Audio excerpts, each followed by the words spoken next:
డబ్బు, అనారోగ్యం, ఉద్యోగం, వ్యాపారం, అప్పులతో బాధపడుతున్నారా? మీకోసమే లాంచ్ యువర్ ఫ్యూచర్ ప్రోగ్రామ్. నమస్తే రమగారు. నమస్తే జయ. రమగారు, మనం శరన్నవరాత్రుల్లోని 7వ రోజులో ఉన్నాం. ఈ రోజు యొక్క విశిష్టత సప్తమి మూలా నక్షత్రం. ఉమ్. శరన్నవరాత్రులలో 7వ రోజు. జనరల్గా ఈ మూలా నక్షత్రం కొంచెం ముందు వెనక అవుతూ ఉంటుంది. ఈసారి సప్తమి నాడే మనకి మూలా నక్షత్రం వచ్చింది. సరస్వతి పూజ చేసుకుంటాం. మూలా నక్షత్రం అనగానే సరస్వతి పూజ. అవును. మొత్తం భారతదేశం అంతా కూడా మూలా నక్షత్రం రోజున సరస్వతి పూజ చేసుకుంటుంది. అయితే ఇక్కడ ఒక విశేషం చెప్పాలి. మామూలుగా మనం ఏమనుకుంటాము, శరన్నవరాత్రులు అనగానే దుర్గా, అవును. నవదుర్గా విశేషాలు చెప్పుకుంటాము. తర్వాత అమ్మవారు మనకి కనపడే స్వరూపం నవరాత్రులు అనగానే ఒక సింహం మీద కూర్చుని అష్టభుజిగా ఉండి ఒక అంటే ఉగ్రరూపంతో దూకుతానన్నట్టుగా కనపడేటువంటి స్వరూపంలోనే అమ్మ జ్ఞాపకం వస్తుంది మనకి. అవును.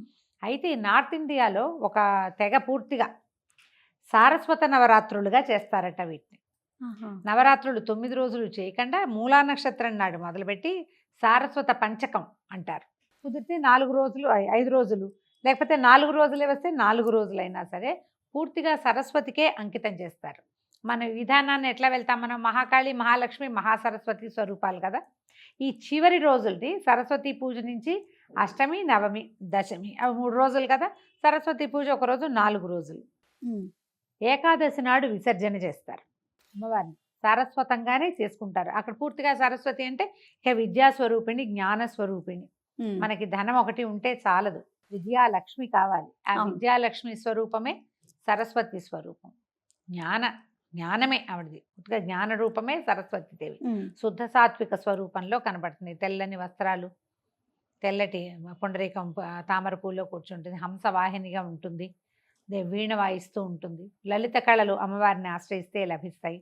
దీనికోసమని చదువుకునే వాళ్ళల్లో చాలామంది సంస్కృతం కానీ ఏదైనా ఇట్లా శాస్త్రీయ విద్యలు ఉంటాయి, జ్యోతిష్యము అవి చదువుకుంటారు కదా. వాళ్ళందరూ కూడా నార్త్ ఇండియా అంతా సరస్వతి పూజగానే ఈ రోజున మొదలు పెట్టుకుని ఏకాదశి దాకా చేస్తారు. ఓహో, ఇదొక పద్ధతి. కొన్ని చోట్ల ఉంది భారతదేశంలో, మన వైపు కంటే బెంగాల్లో కొన్ని చోట్ల, తర్వాత మా బీహార్లో కొన్ని చోట్ల, కాశ్మీర్లో కొన్ని చోట్ల, అట్లా కొన్ని చోట్ల ఉందట. కానీ మనం మాత్రం ఈ మొత్తం రోజుల్లో అన్ని రోజులు చేసినా చేయకపోయినా మూలా నక్షత్రం నాడు ప్రతి పిల్లవాడి పుస్తకం మీద శ్రీకారం చుట్టేస్తాం. అవును. పిల్లల పుస్తకాల మీద శ్రీకారాలు రాసుకుంటాము. అమ్మవారిని ఈ స్వరూపంలో మనం పూజ చేసుకుంటాం. అయితే ఈ రోజున శరన్నవరాత్రుల సందర్భంగా ఇంద్రకీలాద్రి మీద కనకదుర్గమ్మ వారి దేవస్థానంలో సరస్వతి అవతారాన్ని వెలయిస్తారు. అమ్మవారి వీణా పుస్తక పాణిగా కనపడుతుంది. మనం ఇవి చెప్పేటప్పుడు శ్లోకాలు చెప్పాలంటే మొదట శుక్లంభాతరం చెప్పి తర్వాత సరస్వతి నమస్తుభ్యమే చెప్తాం. అవునండి. విద్యారంభానికి ప్రతి విద్యకి ఆలవాలము ఆశ్రయభూత సరస్వతీదేవి. అయితే అమ్మవారికి తెల్లని పాల పాయసము అది చేసి పెడతారు. పాలతోటి చేసిన పాయసం అంటే పంచదారతోటి చేస్తేనే మనకు తెల్లగా వస్తుంది. బెల్లం వేసేసరికి రంగు మారిపోతుంది కదా. తెల్లని పాయసాన్ని నివేదన చేస్తారు. తెల్లది లేదా ఇట్లా గోధుమ రంగు వస్త్రాలని అమ్మవారికి సమర్పించవచ్చు. తెల్లటి వస్త్రం సమర్పిస్తే ఆ తెల్లవి ఎవరికైనా ఇవ్వడానికి కొంచెం వెనకాడతారు, ఒక అనుమానంగా ఉంటుంది. అమ్మవారికి అలంకరించేటప్పుడు శ్వేత వస్త్రాంబరధారిణి అలా చెప్పుకుంటాం, శ్వేతాంబరధారిణిగా చెప్పేటప్పుడు. కానీ మనం సమర్పించేటప్పుడు కొంచెం లేత సంపెంగి రంగు, కాస్త గోధుమ రంగు, క్రీమ్ కలరు, హాఫ్ వైట్, ఇట్లా ఏవైనా అమ్మవారికి సమర్పించి వాటిని ఎవరికైనా మనం ఇచ్చుకోవచ్చు. అయితే సరస్వతి స్వరూపానికి మనం ఎలాంటి పూజా విధానాన్ని చేయొచ్చు, సరస్వతి అష్టోత్తరం లభిస్తుంది. ఓకే. అయితే ఇది జ్ఞాన వృద్ధికి ఉపయోగపడే అంశస్వరూపం, దైవాంశ కాబట్టి అమ్మవారికి మనం ఏదైనా సరస్వతికి సంబంధించిన ఒక్క శ్లోకాన్ని ఈ రోజున పిల్లలకి నేర్పించుకోండి. ఈ సంవత్సరం అంతా ఆ శ్లోకాన్ని రటన చేయాలి. వచ్చే సంవత్సరం మళ్ళీ ఇంకో కొత్తది నేర్పించవచ్చు. ఓకే. సంగీతం పాడుకునే వాళ్ళకి, పిల్లలకి శారదకు సంబంధించిన పాటలు బోలెడన్ని కనపడతాయి. సరస్వతికి సంబంధించింది ఒక సరస్వతికి సంబంధించిన ఒక పాటని పిల్లలకి గీతాన్ని నేర్పించుకోవచ్చు. మామూలుగా అందరు సంగీతం నేర్చుకునే వాళ్ళు వరవీణా మృదుపాణి చెప్పుకుంటారు. అవును. వరవీణా మృదుపాణి అనగానే వెంటనే సరస్వతీదేవే తడుతుంది. బోలెడన్ని పాటలు ఉన్నాయి. ఏదైనా సరే మనం ఒక విషయం మీద ఫోకస్ చేయాలంటే, ఒక విషయం నేర్చుకోవాలన్నా కూడా మనకి అవకాశం ఇచ్చేది సరస్వతి మాతే. ఆమెని ఎలా ప్రార్థించాలంటే ఫోకస్డ్గానే ప్రార్థించాలి. ఇతరత్రా వెళ్ళకూడదు. ఉమ్. అందుకనే ఈ నార్త్ ఇండియాలో ఈ సారస్వత పూజా విధానం ఉండటానికి అదే కారణం అని చెప్తారు. ఓకే. పిల్లల పుస్తకాలు అవి కూడా మనం ఎక్కడైతే దేవతార్చన చేసుకుంటున్నామో అక్కడ పెట్టించండి. ఓ శ్రీకారం రాయండి, ఓంకారం కూడా రాసుకోవచ్చు. శ్రీకారం రాస్తారా, ఓంకారం రాస్తారా, మన మీ అలవాటు. స్వస్తికి రాసే విధానం కూడా ఉంటుంది. స్వస్తిక్ అయినా రాయటం, అమ్మవారి దగ్గర పెట్టుకోవటం. సాయంకాలం ఆ పుస్తకాలు తీసేసుకుని, లేదా రాత్రి పెడతామంటే మధ్యాహ్నం సాయంకాలం పెట్టడం, మర్నాడు పొద్దున్న తీసుకోవడం. కాసేపు అయినా పిల్లల్ని చదివించండి. ఈ రోజున ఎవరైనా పిల్లలకు అక్షరాభ్యాసం చేయదలుచుకుంటే కనుక మూలా నక్షత్రం రోజున నిరభ్యంతరంగా అక్షరాభ్యాసం చేయించుకోవచ్చు. దీనికి ముహూర్తం చూడాలి, పంచమ శుద్ధి చూడాలి, ఇలాంటి నియమాలు కొన్ని కనిపిస్తాయి చేయ. మనం విడిగా చేసుకునేటప్పుడు, మనం మామూలు రోజుల్లో ముహూర్తాలు పెట్టేటప్పుడు తప్పకుండా పంచగ్రహితంగా కావాలి, సరిగ్గా శుద్ధి ఉండాలి.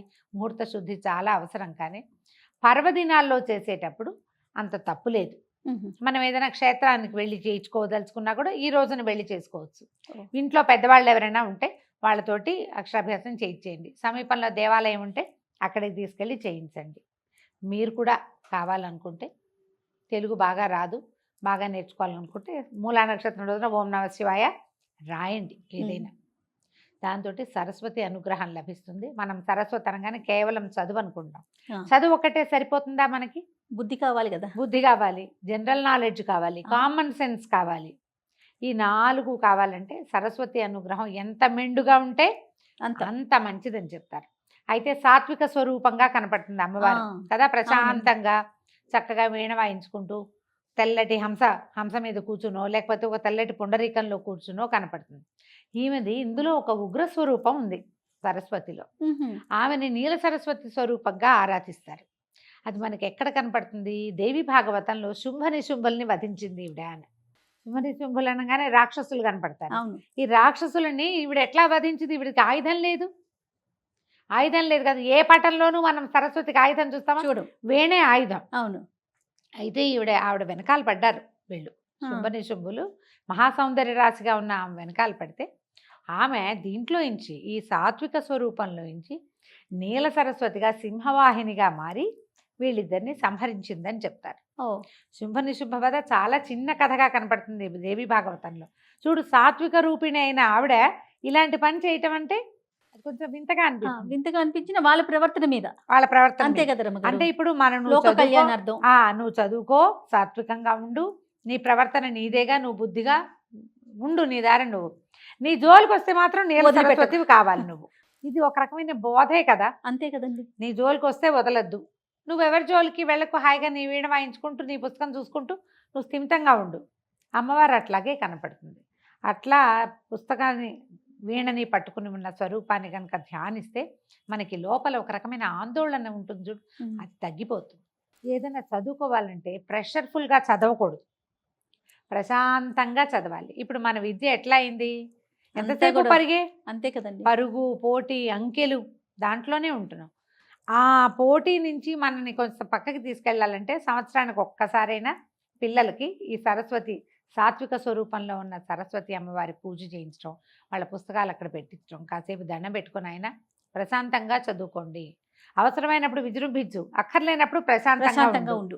అదే కదా సరస్వతి స్వరూపం చూపిస్తుంది. ఆ స్వరూపాన్ని ధ్యానిస్తూ ఈ రోజున అమ్మవారికి తెల్లని పాల పాయసాన్ని, పాల పూరీలు, పాలతోటి చేసిన ఏ పదార్థాన్నైనా కొంచెం రంగులు మారకుండా తెల్లటి దాన్ని, తీపి పదార్థాన్ని నివేదన చేయొచ్చు. ఇలా సరస్వతి పూజని ముందుకు తీసుకెళ్దాం. మన బాసర పుణ్యక్షేత్రంలో కూడా చాలా బాగా జరుపుతారు. చేస్తారు. మూలా నక్షత్రం ఎక్సలెంట్ గా చాలా బాగా జరుగుతుంది. శృంగేరి శారదాంబ దగ్గర బాగా జరుగుతుంది. తర్వాత ఏమో మనకి ఇక్కడ వర్గల్లో జ్ఞాన సరస్వతి అమ్మవారి దేవాలయం, అక్కడ కూడా విశేషంగా చేస్తారు. ఎక్కడైనా మూలా నక్షత్రం చాలా విశేషమైంది. ఏదైనా పుస్తకాలు కొత్తగా చదవదలుచుకున్న వాళ్ళు, కొత్త శాస్త్రం నేర్చుకోవాలనుకుంటారు, కొత్తగా ఏదైనా మొదలు పెట్టదలుచుకున్న వాళ్ళు ఈ రోజున మొదలు పెడితే ఇంకా నక్షత్రము, మీ నక్షత్రము ఏం చూడొద్దు, అదే నమస్కారం చేసుకుని రోజు మంచిది కాబట్టి ఈ రోజున సరస్వతీదేవి జన్మ నక్షత్రం, జ్ఞానం పుట్టిన రోజు. మరి మనకు కూడా జ్ఞానం, ఎంతో కొంత జ్ఞాన కుసుమాలు మనకి వికసిస్తాయి కాబట్టి ఆ రకంగా ముందుకు తీసుకెళ్దాం. సంతోషం రామ్ గారు, నమస్తే. నమస్తే.